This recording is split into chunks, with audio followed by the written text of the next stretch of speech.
নমস্কাৰ শ্বেয়াৰ মাৰ্কেটৰ মুখ্য বাতৰিলৈ স্বাগতম জনাইছোঁ। বাতৰিটো আজি আমাৰ ইণ্ডিয়ান GDP গ্ৰথৰ পৰা ষ্টাৰ্ট কৰিব লাগিব। তাৰ আগতে অলপমান US বজাৰত চাই লওঁ।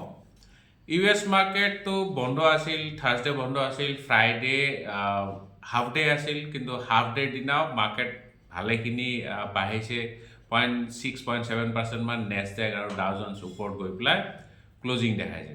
চ' US মাৰ্কেটটো ভাল বুলি ক'ব লাগিব। এছিয়ান মাৰ্কেট অলপমান নেগেটিভ, নিকেই এতিয়া নেগেটিভ জোনতে আছে, প্ৰায় 1.5-2% মান তলত ট্ৰেড কৰি আছে। এইপিনে হেংচেং জাষ্ট অ'পেন হৈছে, পজিটিভ জোনত গৈ পেলাই অ'পেন হৈছে। আৰু ডেটা যদি চাই, ডেটাটো ভাল বুলি ক'ব লাগিব। ভাল ইন দ্য চেন্স আমাৰ DIটো বাই কৰি আছে, FII বাৰু সদায় চেলে কৰি থাকে। FIIৰ এতিয়াও চেণ্টিমেণ্টটো ঘূৰি অহা নাই। 3,796 ক্ৰ'ৰ্ছৰ ষ্টক তেওঁলোকে বিক্ৰী কৰিছে, DI 4,100, প্ৰায় 50 ক্ৰ'ৰ্ছৰ ষ্টক বাই কৰিছে। আৰু এতিয়া আমি GDPৰ কথা অলপ পাতি লওঁ। GDP growth 8.2%। GDP মানেতো গমেই পাইছে, গ্ৰছ ডমেষ্টিক প্ৰডাক্ট।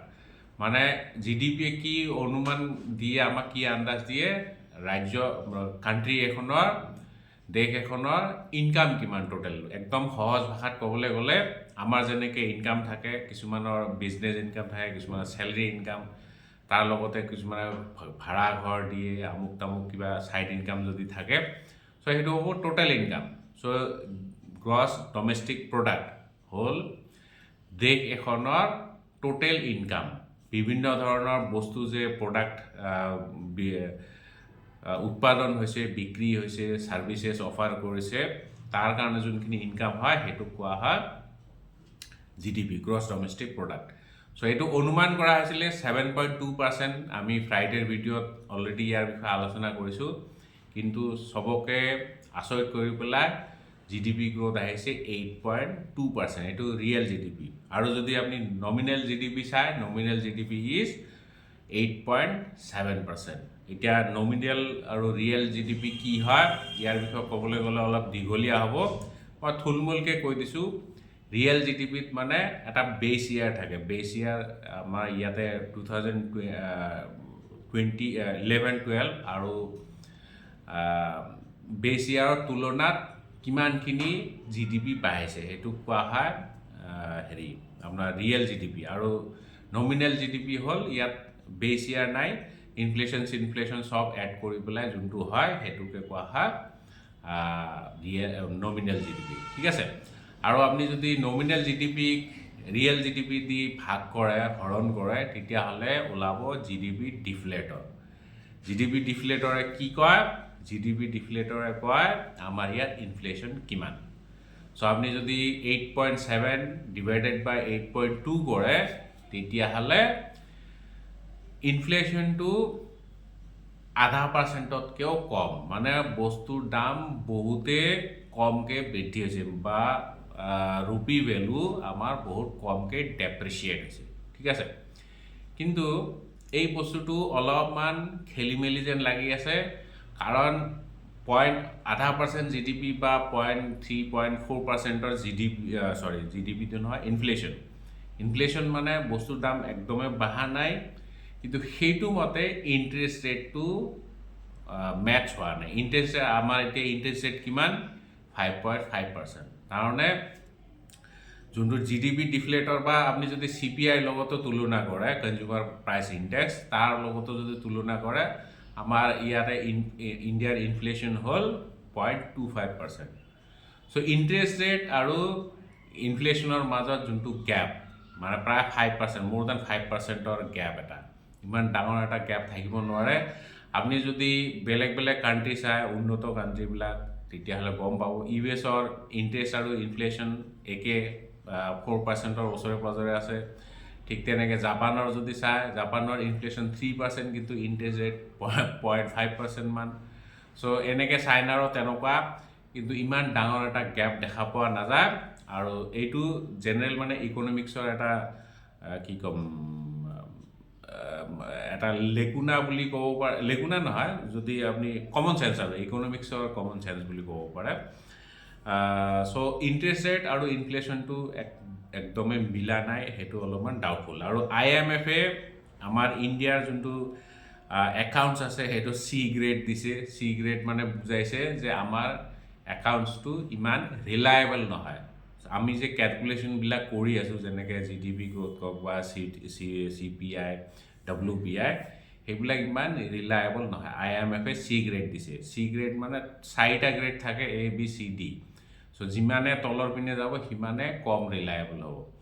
আৰু ইয়াৰ মানে এইটোও নহয় যে আমাৰ কিবা ভুল ডেটা দেখাইছে, ভুল ডেটা নহয়, হয়তো বেছ ইয়াৰে কওক বা কেলকুলেশ্যনৰ যোনটো মেথডলজি তাত কিবা প্ৰব্লেম আছে, সেইটোৱে বুজায় গ্ৰেডটো যে কম, মানে ইমান ৰিলাই কৰিব নোৱাৰি। চ' আপুনি এইটো ভাবি পেলাই ইমান হেৰি নহ'ব, মানে ফূৰ্তি নকৰিব যে GDP গ্ৰ'থ 8.2%, একচুৱেলি সেইটো নহ'বও পাৰে।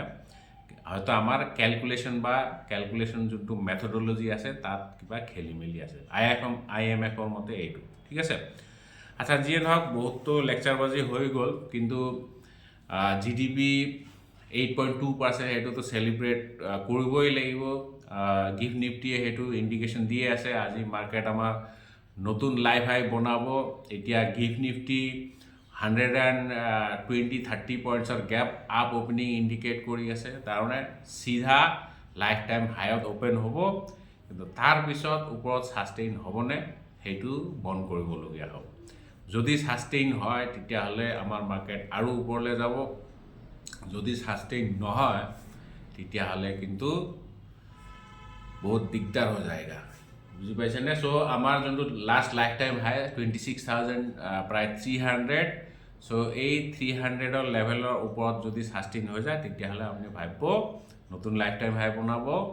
আৰু এনেকুৱা নাভাবিব যে আমাৰ মাৰ্কেট লাইফ টাইম হাইত আছে, মোৰ পৰ্টফলিঅ' নতুন লাইফ টাইম হাইত যাব। ৰাইজৰ পৰ্টফলিঅ' আই এম চিয়'ৰ নিফটি যেনেকৈ দৌৰিছে তেনেকৈ দৌৰা নাই, তেনেকুৱা ৰিটাৰ্ণ নাই দিয়া, কাৰণ কেইটামান চিলেক্টেড ষ্টকহে মুভ কৰি আছে। আচ্ছা, যিয়ে নহওক গ'ল্ড আৰু চিলভাৰৰ কথা পাতিব লাগিব। প্ৰেচিয়াছ মেটেল চিলভাৰ এগেইন নতুন লাইফ হাই বনাইছে, 1,71,650 মানৰ ক্লজিং দেখাইছে। গ'ল্ডো অলপমান বাঢ়িছে, চিলভাৰ প্ৰায় 6% মান ৰেলী কৰিছে লাষ্ট ট্ৰেডিং ছেশ্যনত। আৰু গ'ল্ড এতিয়া 1 লাখ প্ৰায় 27,000ৰ ওচৰত আছে। চ' প্ৰিচিয়াছ মেটেলৰ ৰেলী এগেইন ষ্টাৰ্ট হোৱা দেখা গৈ আছে। চ' এতিয়া অলপমান আমি ষ্টক স্পেচিফিক নিউজ চাম। ষ্টক স্পেচিফিক নিউজৰ ভিতৰত, আচ্ছা, বাই দ্য ৱে, নতুন যোনটো ছিৰিজ আৰম্ভ হ'ব মানে নতুন বছৰত, আজিতো 1 ডিচেম্বৰ, চাওঁতে বছৰটো গুচিয়ে গ'ল। নতুন বছৰ আৰম্ভ হ'বলৈ গৈ আছে। নতুন বছৰত আমাৰ FNO ইণ্ডেক্স মানে FNO ছেগমেণ্টত লট কিছুমান চেঞ্জ হ'ব। এতিয়া নিফটি, বেংক নিফটি, ফিন নিফটি লট চেঞ্জ হ'বলৈ গৈ আছে। মানে 30 ডিচেম্বৰ এক্সপায়াৰীৰ পিছত লট চাইজটো চেঞ্জ হ'বলৈ গৈ আছে। চ' নিফটি লট চাইজ 75ৰ পৰা 65 হ'বলৈ গৈ আছে। বেংক নিফটি 35ৰ পৰা 30 হ'ব। ফিন নিফটি 65ৰ পৰা 60 হ'বলৈ গৈ আছে। আৰু মিড কেপ নিফটি 140ৰ পৰা 120 হ'বলৈ গৈ আছে। আৰু এইটো 30 ডিচেম্বৰ এক্সপায়াৰীৰ পৰা হ'ব। আচ্ছা, ঠিক আছে, এতিয়া অলপ ষ্টক স্পেচিফিক নিউজ চাওঁ। HDFC বেংক আজি মন কৰিব লাগিব, RBIয়ে 51 লাখ টকাৰ পেনাল্টি লগাইছে। কিহৰ কাৰণে? কাৰণ তেওঁলোকে বেংকিং ৰেগুলেশ্যন এক্টটো ব্ৰিজ কৰা বুলি কৈছে, এইটো ভংগ কৰিছে। বেংকিং ৰেগুলেশ্যন এক্টটো তেওঁলোকে মানা নাই। আৰু তেওঁলোকে ইণ্টাৰেষ্ট ৰেট বা যোনবিলাক পলিচি আছে, KYC নৰ্মছ আছে, সেইবিলাক তেওঁলোকে মানে কমপ্লাই কৰা নাই। নন কমপ্লায়েঞ্চ অফ মানে KYC নৰ্মছ বা ইণ্টাৰেষ্ট ৰেট, হয়তো ইণ্টাৰেষ্ট ৰেট চেঞ্জ কৰিব কৈছে, যেনেকৈ FD বা লোনৰ ইণ্টাৰেষ্ট ৰেট, সেইবিলাক RBI কোৱা মতে চেঞ্জ কৰা নাই বা ফ'ল' কৰা নাই। সেইটো কাৰণে 91 লাখ ৰুপিজৰ ফাইন এটা লগাই দিছে, পেনাল্টি। ৱাৰি এনাৰ্জি চাব লাগিব। ৱাৰি এনাৰ্জিছে এটা অৰ্ডাৰ ৰিচিভ কৰিছে। অৰ্ডাৰ ভেলু হিচাপে আমি ক'ব নোৱাৰিম, কিন্তু 140 মেগাৱাটৰ তেওঁলোকে ছ'লাৰ মডিউল ছাপ্লাই কৰিবলৈ গৈ আছে এটা আমাৰ ইণ্ডিয়াৰ domestic renewable energy company so গতিকে কোম্পানীটো ৱাৰী এনাৰ্জি আজি ফ'কাছত থাকিব কোম্পানীটোৰ কাৰণে ভাল খবৰ ইয়াৰ কমাৰ্চিয়েল ভেলু কিমান সেইটো কোৱা নাই খালি